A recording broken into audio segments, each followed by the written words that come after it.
Porfirio Diaz, president of Mexico for 26 years around the turn of the previous century, purportedly said, "Poor Mexico, so far from God and so close to the United States."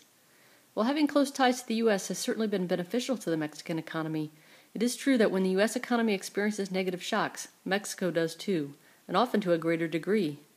The recent global financial crisis was no exception. It took a very heavy toll on the Mexican economy in 2009.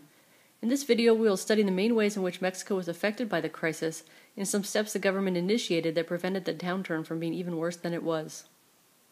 This is a graph of real GDP growth in Mexico from 1990 to 2009.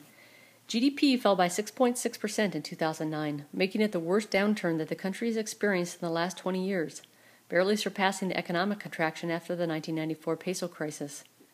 It is estimated that this recent crisis increased poverty rates in the country by almost 4 percentage points, and that the poorest 20% were the hardest hit. For instance, between 2008 and 2010, it is thought that the average per capita income fell by 5% overall, but fell by 8% for the lowest quintile.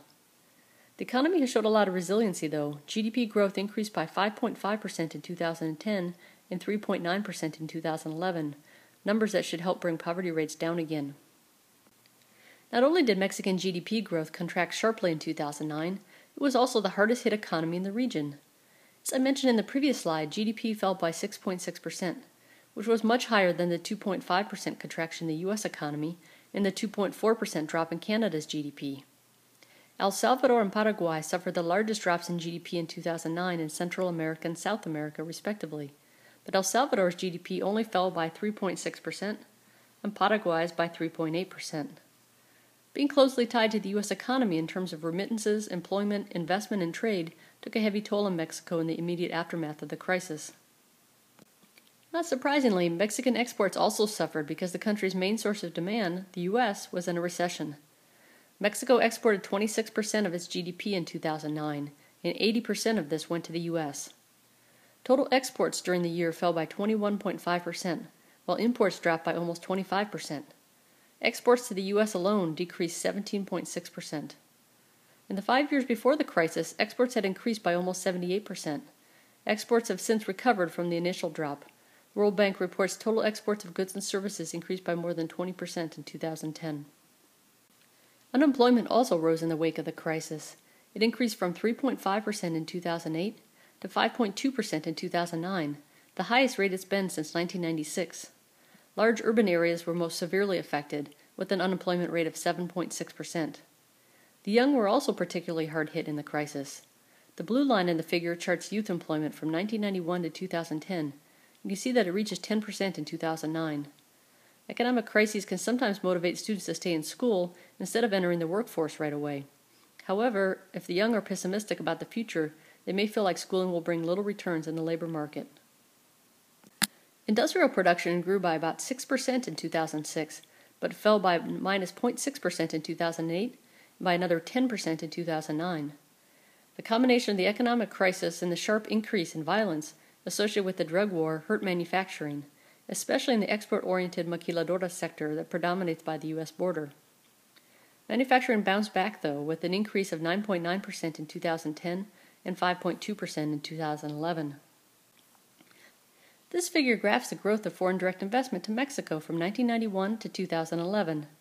It's clear from the chart that FDI is not particularly stable. It fluctuates quite a bit year to year.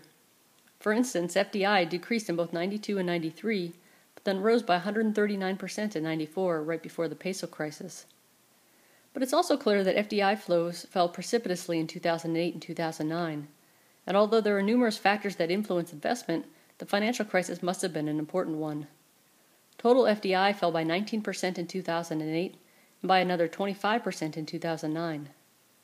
The U.S. is the largest source of investment in Mexico, making up 44% of investment in 2009 and more than 50% of investment from 1999 to 2009.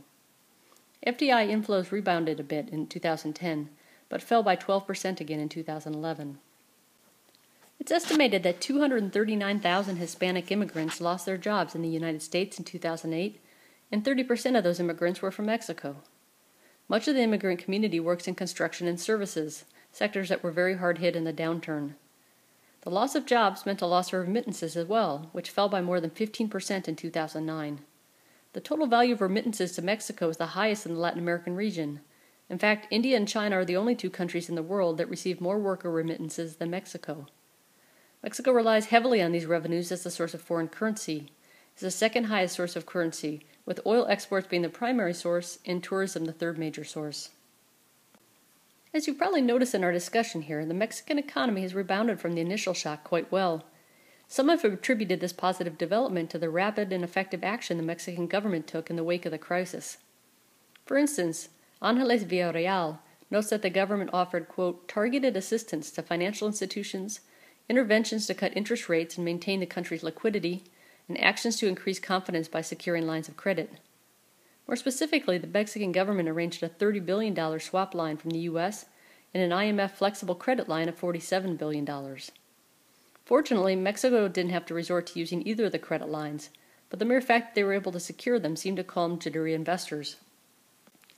All of the information in this video comes from Ángeles Villarreal's 2010 The Mexican Economy After the Global Financial Crisis and the World Bank's World Development Indicators, which are free online now.